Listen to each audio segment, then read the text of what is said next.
Hello friends, welcome to Ramathi home.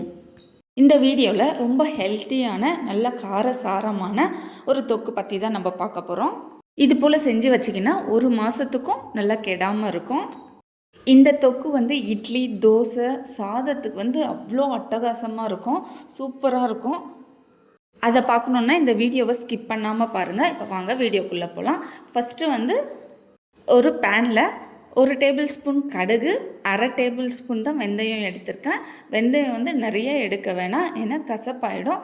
அதே போல் கடுகு பொரிஞ்சு வந்துட்டு வெந்தயம் லைட்டாக கலர் சேஞ்ச் ஆன பிறகு நம்ம ஸ்டவ் ஆஃப் பண்ணிடலாம். வெந்தயம் ரொம்பவும் கருகிடக்கூடாது. அப்போவும் நம்மளுக்கு ரொம்ப கசப்பு தன்மையை கொடுத்துரும்.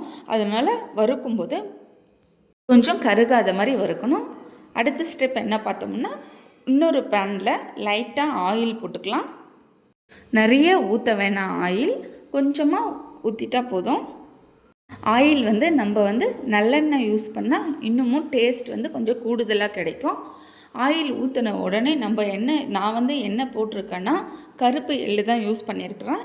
இதுக்கு பதிலாக வெள்ளை எள்ளும் யூஸ் பண்ணலாம். ஃபஸ்ட்டு பூண்டு நிறையா உரித்து வச்சுருந்தேன், அதை போட்டுக்கலாம். அதுக்கப்புறம் கருப்பு எள் யூஸ் பண்ணியிருக்கிறேன், அதையும் போட்டு கொஞ்சம் நல்லா வறுத்து எடுத்துக்கலாம். ரொம்ப வறுக்க வேண்டிய அவசியம் இல்லை, லைட்டாக கொஞ்சம் சூடாகிற பதத்துக்கு இருந்தாவே போதும். அடுத்து வரமிளகாய் எடுத்திருக்கேன். நான் கொஞ்சம் நிறையாவே போட்டுட்டேன். இந்த மிளகா கொஞ்சம் நிறையாவே காரமான மிளகா தான். இது நிறையா போட்டதுனால நல்லா காரசாரமாகவே இருந்துச்சு. பசங்க கொஞ்சம் சாப்பிடல, அதனால் நீங்கள் செய்யும்போது காரம் கொஞ்சம் பார்த்து போட்டுக்கோங்க. இது கொஞ்சம் காரம் அதிகமாகவே இருந்தனால பெரியவங்களுக்கு கரெக்டாக இருந்துச்சு. கஞ்சிக்கு தொட்டுக்கிறதுக்கெல்லாம் நல்லா சூப்பராக இருந்துச்சு. அடுத்து நம்ம புதினா தான் எடுத்துருக்கிறேன். இது ஒரு 4 கட் புதினாவை நைட்டே இலையை மட்டும் தனியாக எடுத்து வச்சு நல்லா க்ளீன் பண்ணி வச்சுட்டேன்.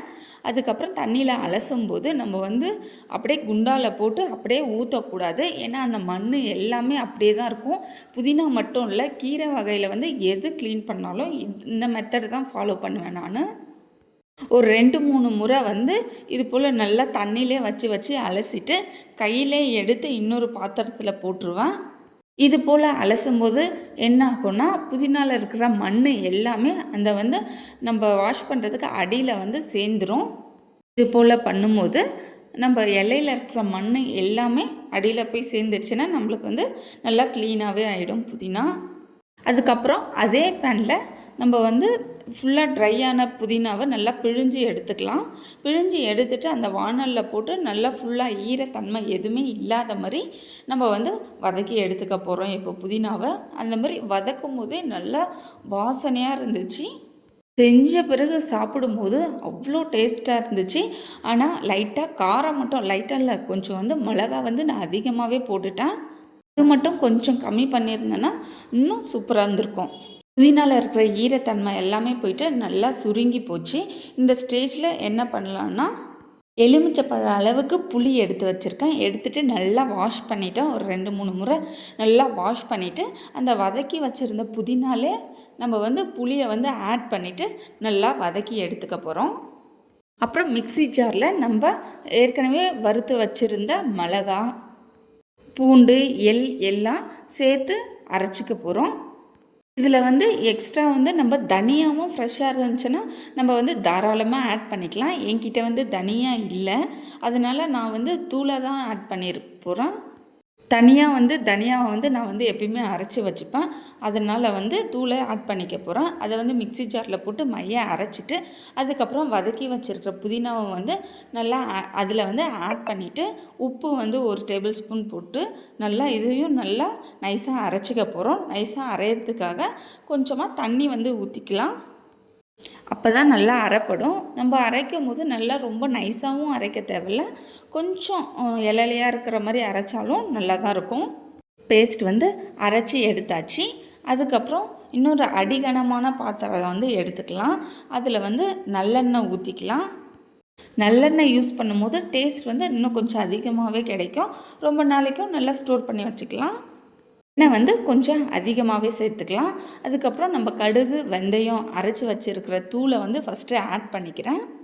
ஆட் பண்ணிவிட்டு ரொம்ப கருக விட்டுறக்கூடாது, ஏன்னா கசப்பு ஆகிடும். அந்த வெந்தயம் வந்து கசப்பாயிடும். அதுக்கப்புறம் ஒரு 3 டேபிள் ஸ்பூன் போல் தனியாக தூள் சேர்த்துக்கிறேன். நீங்கள் வந்து ஃப்ரெஷ்ஷாக இருந்தாலும் தனியாக வந்து வறுத்து அதில் வந்து அரைச்சிக்கின்னா இன்னமும் நல்லாயிருக்கும். என்கிட்ட இல்லாததுனால தனியாக தூள் சேர்த்துக்கிறேன். மிளகாத்தூளும் சேர்த்துக்கலாம். மிளகாவை அதுபோல் வறுத்து அரைச்சி ஃப்ரெஷ்ஷாக செய்யும் போது இன்னும் நல்லாயிருக்கும். இது போல் அரைச்சி வச்ச பேஸ்ட்டை வந்து நம்ம எண்ணெயில் ஊற்றிட்டு நல்லா வதக்கணும். நம்ம ஊற்றின எண்ணெய் வந்து நல்லா மேலே மிதக்கிற வரைக்கும் நல்லா வதக்கி எடுக்கும்போது ரொம்ப நாளைக்கு வந்து நம்ம வந்து ஃப்ரிட்ஜில் ஸ்டோர் பண்ணி வைக்கும்போது கெடாமல் இருக்கும். நல்லா டேஸ்ட்டாகவும் இருக்கும். இது போல் செஞ்சு வைக்கும்போது காலையில் வந்து ஒரு 5 மினிட்ஸ் கூட ஆகாது. சாதம் மட்டும் வடித்து எடுத்துட்டோம்னா இது 1 டேபிள் ஸ்பூன் போட்டு அந்த சாதத்தில் போட்டு கலக்கி கொடுத்தோம்னா வேலை வந்து ஈஸியாக முடிஞ்சிடும். நம்ம வந்து 1 மந்த்து போல் கூட வச்சுக்க மாட்டோம். ஒரு 1 வீக் அந்த அளவுக்கு வந்து செஞ்சு வச்சாவே போதும். நல்லா யூஸ்ஃபுல்லாக இருக்கும். இப்போ வந்து புதினா ரேட் வந்து ரொம்ப கம்மியாக தான் இருக்குது. ஒரு கட் 4 ரூபான்னு சொல்லிட்டு தான் வாங்கிட்டு வந்தாங்க. இது போல் ரேட் சீப்பாக இருக்கும் போது வாங்கி இது போல் செஞ்சு ஸ்டோர் பண்ணி வச்சுக்கணும்னா ரொம்ப யூஸ்ஃபுல்லாகவே இருக்கும். இந்த வீடியோ பிடிச்சிருந்தா கண்டிப்பாக ரமதி ஹோமை வந்து மறக்காமல் லைக் பண்ணிவிட்டு சப்ஸ்கிரைப் பண்ணிவிட்டு சப்போர்ட் பண்ணுங்கள். இது போல் இன்னும் நிறைய வீடியோஸ் வந்து அப்லோட் பண்ணுறேன். அதுபோல் நல்லா கொதி வந்ததும் எண்ணெய் மிதந்ததுமே நம்ம என்ன பண்ணணும்னா அப்படியே சூடாகவே வேறு ஒரு பாத்திரத்தில் மாற்றக்கூடாது. அதை வந்து நல்லா ஆற வச்சுட்டு ஒரு ஏர்டைட் கண்டெய்னரில் போட்டு நல்லா மூடி வச்சிட்டோம்னா ரொம்ப நாளைக்கு ஸ்டோர் பண்ணிக்கலாம். எந்த ஒரு பொருளையுமே நம்ம வந்து ஸ்டோர் வைக்கும் போது நல்லா கொஞ்சம் சேஃப்டியாக ஸ்டோர் பண்ணி வைக்கணும். அப்போ தான் ஹெல்த்துக்கும் ஒரு ப்ராப்ளமும் வராது. நம்ம ஹெல்த்து வந்து ரொம்ப முக்கியம். ஹெல்த்தியாகவும் சாப்பிட்ணும், நல்லா டேஸ்டியாகவும் சாப்பிட்ணும். இந்த வீடியோ பிடிச்சிருந்தால் லைக் பண்ணுங்கள், சப்ஸ்கிரைப் பண்ணிக்கோங்க. தேங்க்யூ.